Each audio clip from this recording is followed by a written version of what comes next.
Olá a todos, hoje a gente vai mergulhar num tema que eu admito me deixa um pouco perplexo. A psicanálise. É? É, me intriga como a conversa, sabe? A simples troca de palavras pode ter um efeito terapêutico tão poderoso no tratamento de doenças nervosas. Interessante. Afinal, como algo tão, sei lá, etéreo assim, pode gerar mudanças reais no corpo e na mente. Para nos guiar nesse mergulho profundo, a gente tem a companhia de um expert na obra de Sigmund Freud, o pai da psicanálise. Olá, pessoal. É um prazer estar aqui. E você tocou num ponto crucial. Essa aparente magia da palavra era uma das grandes questões que Freud buscava responder.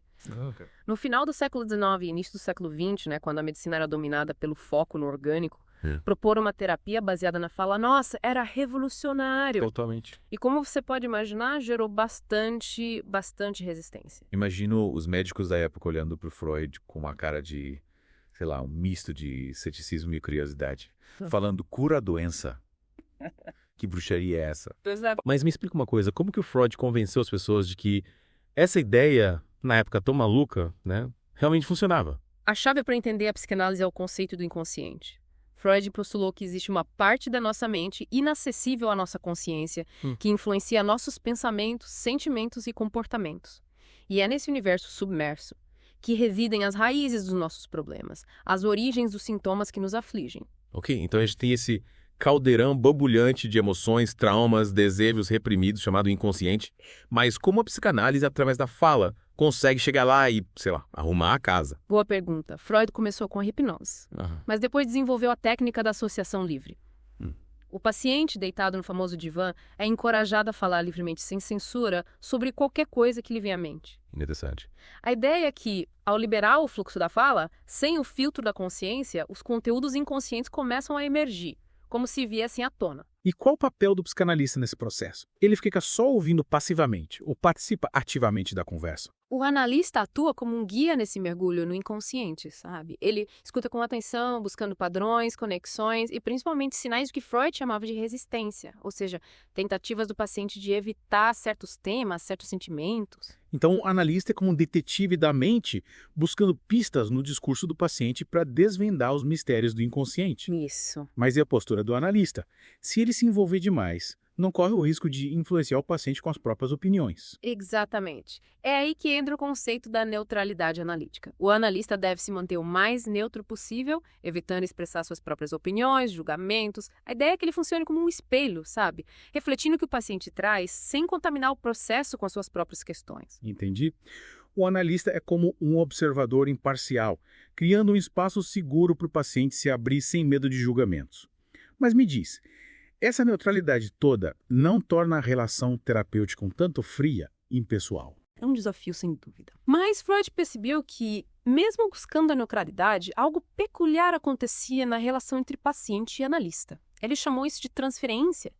Em termos simples, o paciente transfere para o analista sentimentos e expectativas que se originaram em relações passadas, principalmente na infância. Espera um pouco. Então o paciente começa a tratar o analista como se fosse uma figura importante do seu passado. Tipo um pai, mãe ou um antigo amor. Que loucura! Exatamente! E essa loucura, por assim dizer, é uma peça fundamental no processo terapêutico. Através da transferência que os conflitos inconscientes do paciente se tornam visíveis, acessíveis à interpretação e à elaboração. Nossa, então a transferência é como uma janela para o passado do paciente, permitindo que ele reviva e, quem sabe, ressignifique suas experiências. Isso. Mas me diz, como o analista lida com essa avalanche de emoções vindas do paciente? É um processo delicado que exige do analista grande habilidade e autoconhecimento.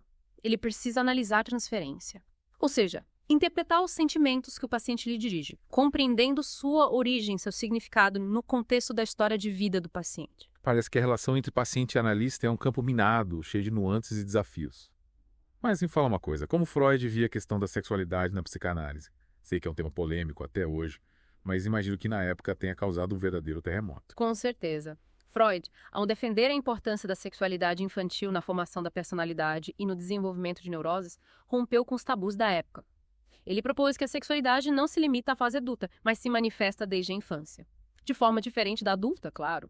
Através da curiosidade, da exploração do corpo e da busca por afeto junto aos pais. Uau, imagina a cara de espanto da sociedade ao ouvir falar de sexualidade infantil.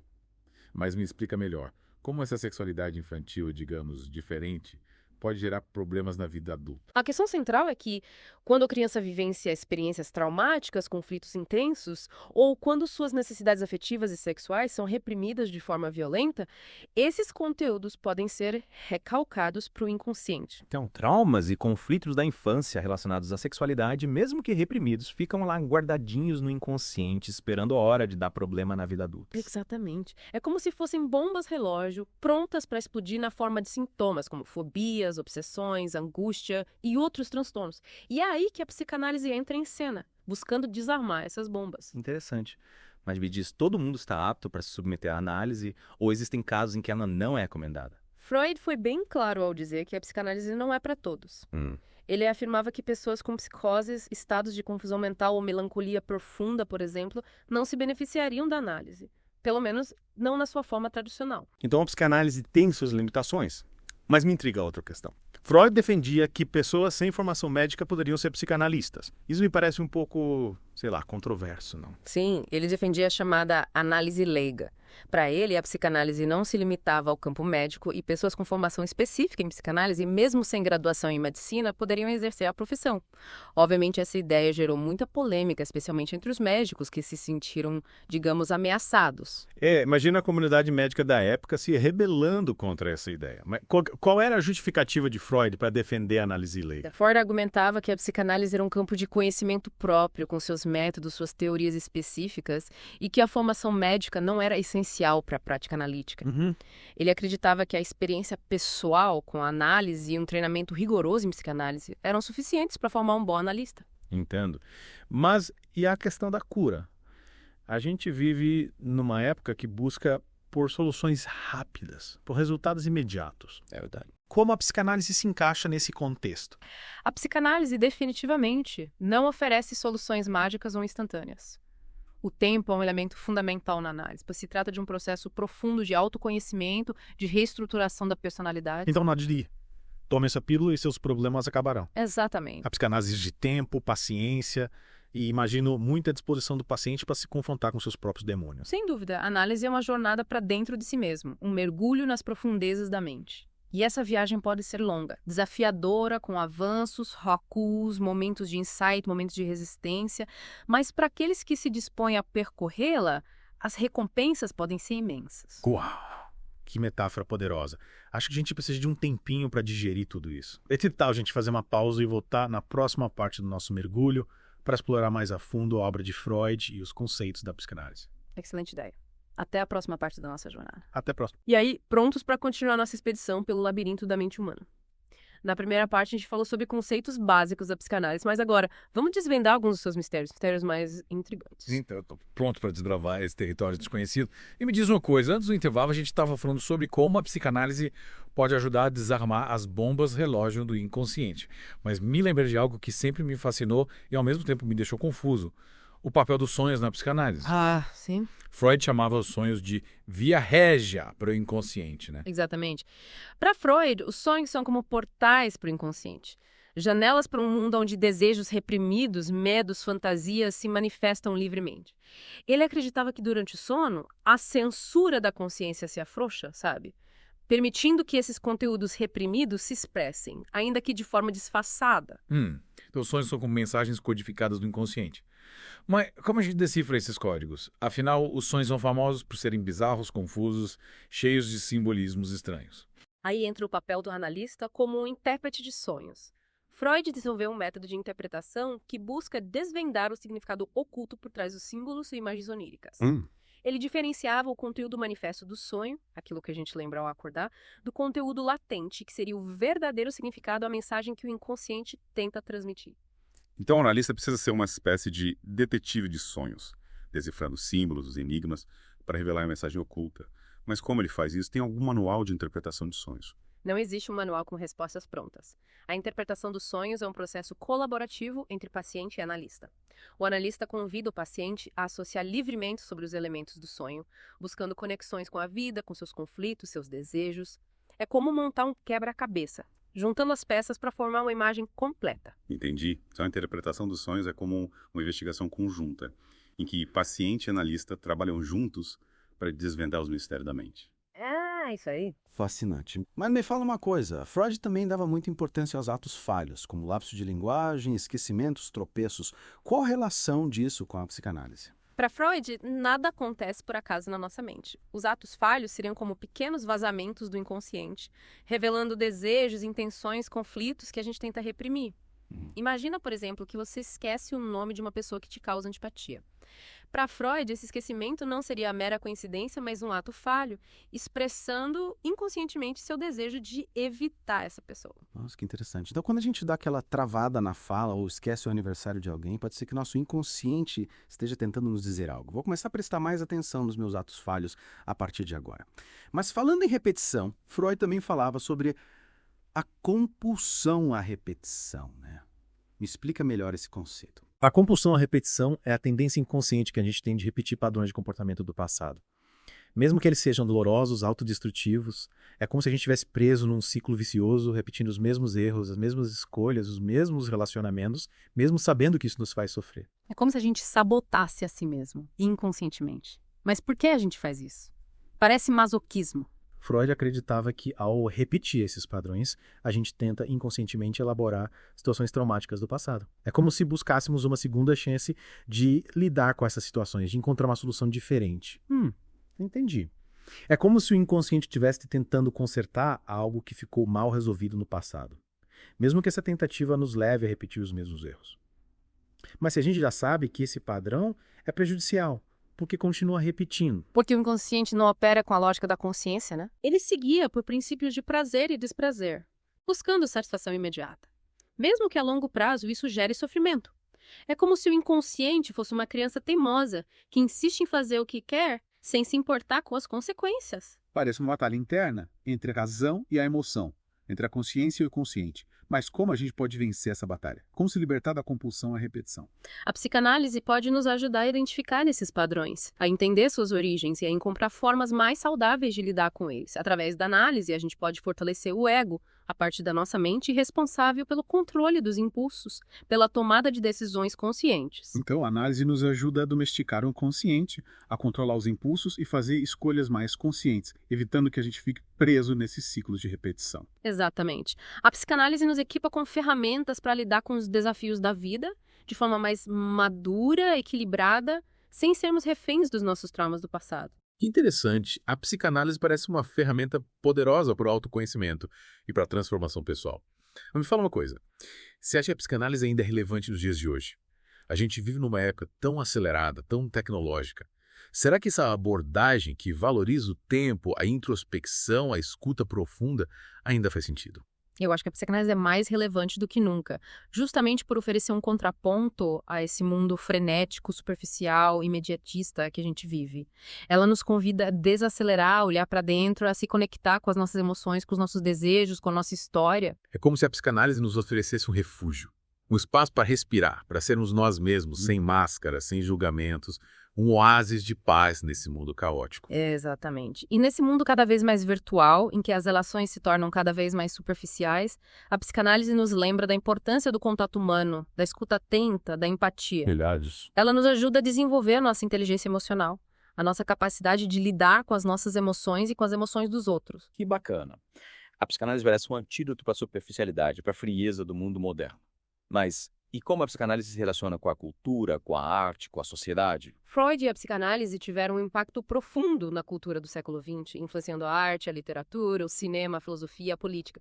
E essa influência continua a se manifestar até hoje de formas diversas. A psicanálise nos oferece ferramentas para interpretar a sociedade, seus valores, seus conflitos, seus mecanismos de poder.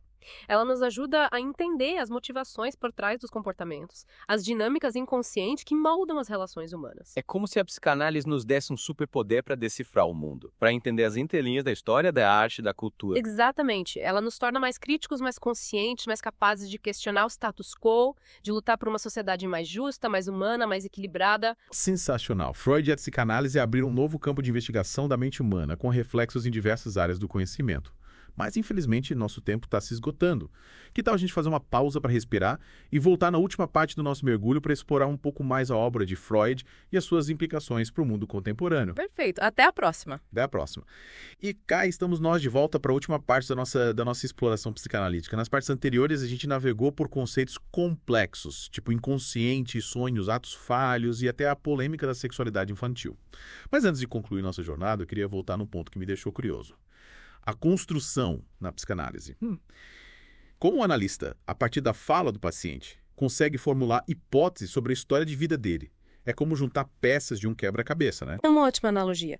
Imagine um paciente chegando no consultório, com suas angústias, seus sintomas, suas histórias. Ele próprio pode não entender a raiz do problema. Afinal, como a gente já viu, a causa muitas vezes reside no inconsciente, inacessível à consciência. O analista, através da escuta atenta, da interpretação, atua como um detetive, buscando pistas no discurso do paciente. Mas me explica melhor como essa construção acontece na prática. O paciente fala, e o analista, a partir desse mar de palavras, consegue traçar um mapa da história de vida dele, desvendando traumas, conflitos, desejos reprimidos. Exatamente. Lembra da técnica da associação livre? O paciente é encorajado a falar sem censura, sem filtro, permitindo que os conteúdos inconscientes emerjam. O analista, atento aos padrões, repetições, contradições e principalmente às resistências do paciente, começa a formular hipóteses, tecendo uma narrativa que dê sentido aos seus sofrimentos. Então a construção não é uma adivinhação, mas uma hipótese cuidadosamente elaborada a partir do material que o paciente traz. Como se o analista estivesse montando um quebra-cabeça. Perfeito. E essa construção não precisa ser uma verdade absoluta, imutável. O importante é que ela abra caminhos, que provoque reflexões que ajude o paciente a se entender melhor. E como o paciente reage quando o analista apresenta essa construção, essa interpretação da sua história de vida? Imagino que nem sempre seja fácil se deparar com essas revelações. As reações são variadas. Alguns pacientes se reconhecem na construção. É como se as peças do quebra-cabeça finalmente se encaixassem, sabe? Trazendo alívio, compreensão. Outros, porém, podem resistir, negar, se defender. Lembra que a gente falou sobre a resistência, como um mecanismo de defesa do ego. Sim, lembro. A resistência seria como uma forma de proteção contra aquilo que nos causa dor, medo, angústia. Mas e se a construção do analista estiver errada, ele não corre o risco de levar o paciente para um caminho equivocado. A psicanálise não é uma ciência exata, com respostas definitivas. Freud já dizia que o trabalho do analista é como o do arqueólogo, escavando cuidadosamente em busca de vestígios do passado. E como todo arqueólogo, o analista está sujeito a erros de interpretação, mas a construção é sempre um ponto de partida para um diálogo, para uma investigação conjunta entre paciente e analista. Entendi. A Constituição é como um mapa provisório que pode ser ajustado ao longo da jornada. Exatamente. E essa jornada, como a gente já viu, exige tempo, paciência, disposição para se confrontar com os próprios fantasmas. Mas para aqueles que se dispõem a percorrê-la, a psicanálise pode ser uma ferramenta poderosa de autoconhecimento, de transformação. Que incrível. É como se a psicanálise nos desse a chave para desvendar os enigmas da nossa própria mente. E uau, como o tempo voa. Infelizmente, chegamos ao fim da nossa imersão no universo da psicanálise. Espero que tenha sido tão revelador para você quanto foi para mim. O prazer foi meu. E lembre-se, a psicanálise não se limita ao divã do analista. Seus conceitos, seus insights podem ser aplicados em diversas áreas da vida, nos ajudando a entender melhor a nós mesmos, nossos relacionamentos e o mundo ao nosso redor. Com certeza. Os canais nos convidam a uma constante reflexão, um mergulho profundo no nosso próprio ser. E para aqueles que desejam se aventurar nesse universo fascinante, fica o convite para ver Freud, buscar conhecimento e, quem sabe, se permitir uma experiência transformadora. E a todos que nos acompanharam nessa jornada, um grande abraço e até o próximo mergulho no The Deep Dive. Até a próxima.